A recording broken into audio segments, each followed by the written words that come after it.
Josh Bacala, number 1, wide receiver. My name's Darren Barnett, number 48, middle linebacker. Mark Bergery, number 9, cornerback. Keith Bruno, number 10, and I'm a rover.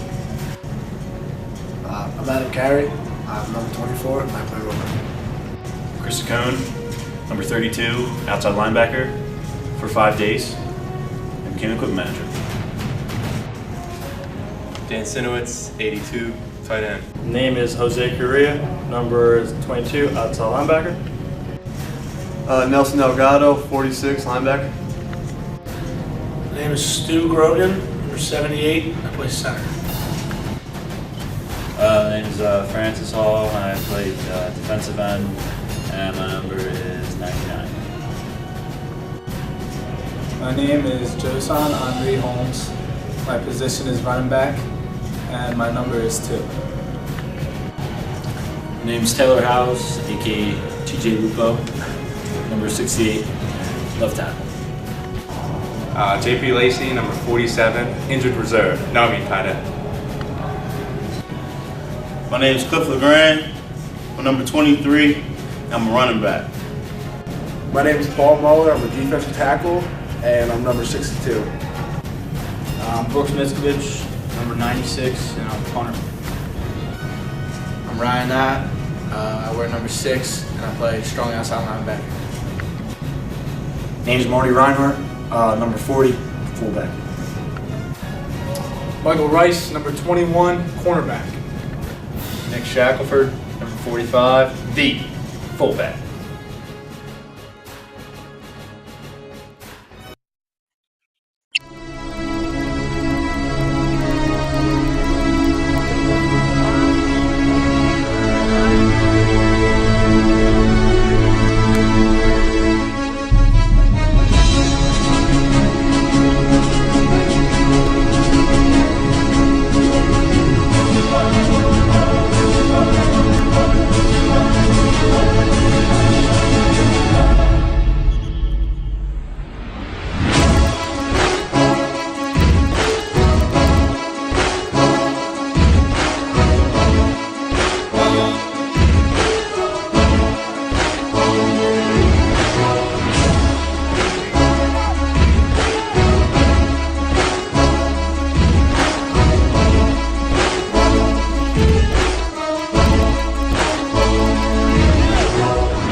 My most memorable moment would have to be freshman year versus WestCon.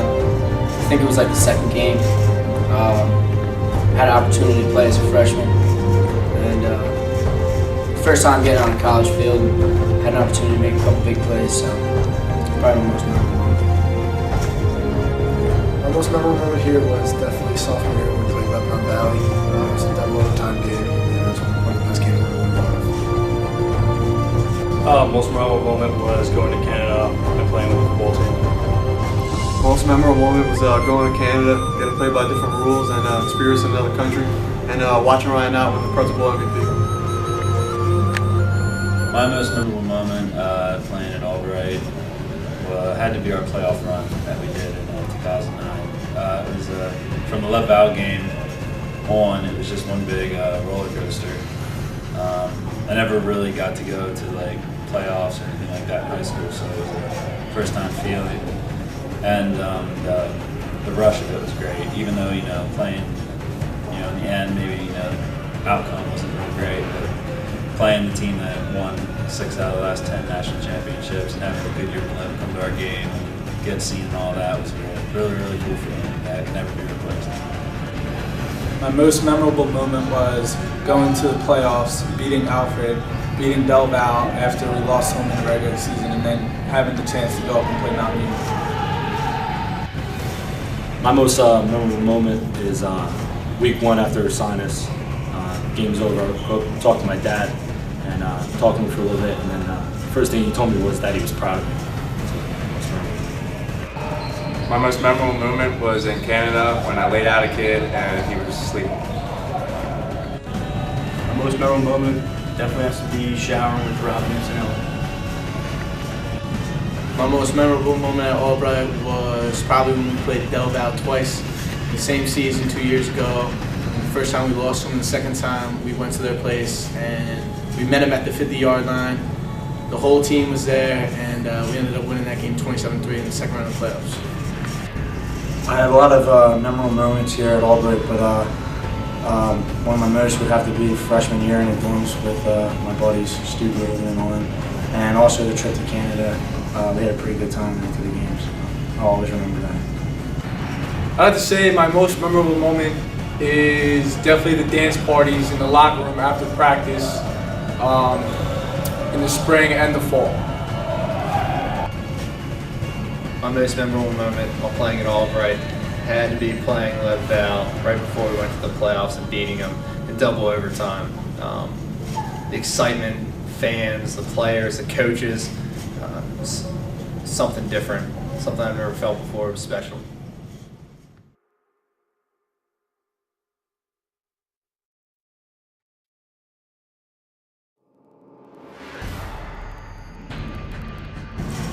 Being an Albright Lion means you're a dedicated and hardworking individual that's part of a team or a family that's set out on reaching goals, very high goals.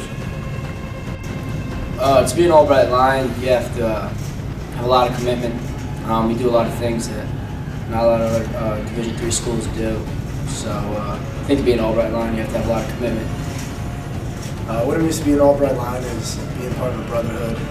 It's something that a lot of students don't get to be a part of. To be an Albright Lion, you got to have a commitment level that is far above what a lot of other people have. We came in here as freshmen, and we knew we had to make a commitment to reach our full potential as athletes, students, and as people. And that's something that I think leaving here will help us. What does it mean to be an Albright Lion is reach your full potential on and off the field, and doing that, it showed me how to perform in the classroom. Being an Albright Lion means being committed, loyal to everybody around you, and RYFP. To me, being an Albright Lion means to be part of a family and to be hardworking, dedicated, and to take pride in everything you do. What it means to me to be an Albright Lion is you gotta have a little heart, you gotta have a lot of commitment, and you gotta be a little crazy because we do a lot of things that a lot of people would be willing to do. A lot of your friends that are playing football aren't doing the same things we're doing, and I wouldn't take it back for anything in the world.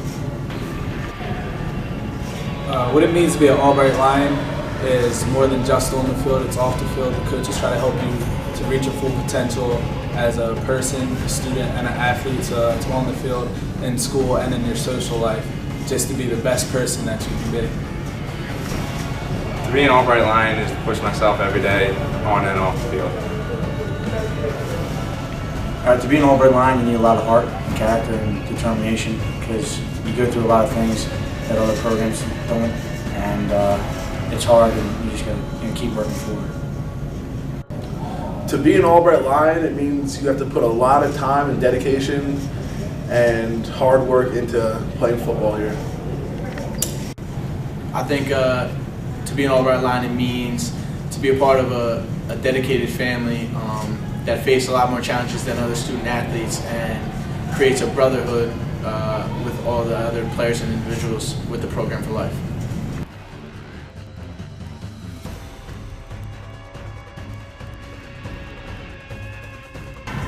My advice for the underclassmen is don't take any moment for granted. Squeeze the most you can out of the situation, get the most you can out of the people and the program. Advice for the younger classmen would be to cherish every moment. 4 years goes by really quick, and you kind of living in the moment. You don't realize how quick it goes. So definitely live in the moment and take advantage of every opportunity you have. My advice for underclassmen is definitely become a punter. My advice for the underclassmen would be to never take anything for granted. You only got 4 years of college football left, and it's probably the last football you're ever going to play. Keep working hard, stay focused, stay dedicated, and have fun. My advice to underclassmen, probably learn how to fix their own equipment, because I'm not going to be here to do it. My advice to the underclassmen is no matter how hard it gets, stick it out, because at the end of the day, it'll pay off for you, and don't take anything for granted. These 4 years go faster than you think. My message for the underclassmen is to stick with it. I know we work harder than everybody else on campus. Just keep working hard, because it goes by fast. 4 years will be over before you know it. My advice to the underclassmen is to take every moment seriously, but have fun too. My objective when I came here is to play as much football as I could and have as much fun as I could. If you can do those two things, you'll have a blast. My advice for all of you underclassmen out there, it would have to be, I would say, stick with it. I know it's hard. I know it's rough. It's been a rough 4 years, but it all pays off in the end. You need to realize that on Saturday afternoons, there's only a certain amount of people who get to run out onto the football field in college, and you're one of them. My advice for the underclassmen is to stick with it. Even if times are hard, just keep going, because it pays off in the end, and you gotta love the sport to stay with it though. My advice to the underclassmen is cherish every moment. It does go by fast, so you want to go every day and go 100%, because it could be your last. My advice to the underclassmen is get in the weight room every day and work out as hard as you can, and it'll really pay off. My advice to the current underclassmen is to stick with the sport and keep going with it, because it's the best sport out there. My advice for the underclassmen would be, don't take advantage of things. It flies by. I just remember yesterday I felt like I was a freshman, so take everything for granted, take every play, every practice, every game, and do what you have to do. My advice for the underclassmen is just to never give up. It's not always going to go the way that you want it to go. So just keep at it, take it day by day, and before you know it, you'll have a successful year and a successful career. To the underclassmen, just have fun. It flies. I can just remember being where you were 4 years ago, and my head's spinning. To tell you the truth, it still spins to imagine that 4 years ago I was where you were, and now I'm a senior. I'm doing this film, so it's gone fast and it's been fun, and I'm gonna miss it.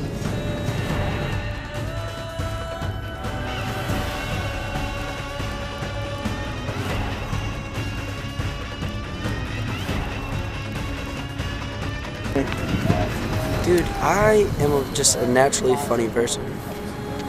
Everyone should know that.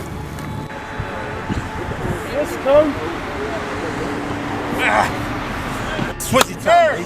Oh, alright, it's not Swizzy time. I'm still in here though. I'm still in here. Let's go. Go ahead and next for the interview. We're here to interview his team. We're here to mess stuff up. Hey, Ryan, do you know what time it is? What time is it, Coach? Time to get busy.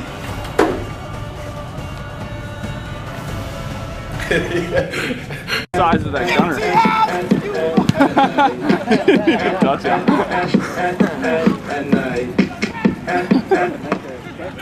What it means to be an Albright line is reaching full potential on and off the field, and it showed me how to do well in the classroom.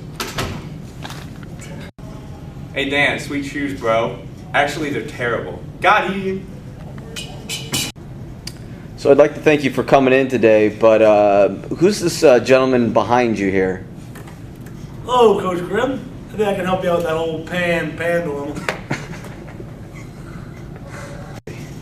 Stu, what the hell are you doing? I don't know. All right. I was thinking while I was up here, I think the camera angle on the table needs to be a little higher for Coach Hoyt. Everyone knows he's pretty short, so when you do that, make sure you change everything for the little guy.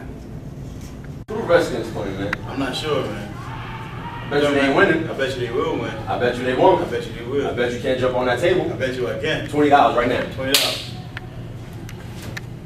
Damn! That's another 20. Sorry to get CBS. One thing about Chris Cone, guy's got a lot of clients. One thing about Mike Rice, guy's got a lot of class.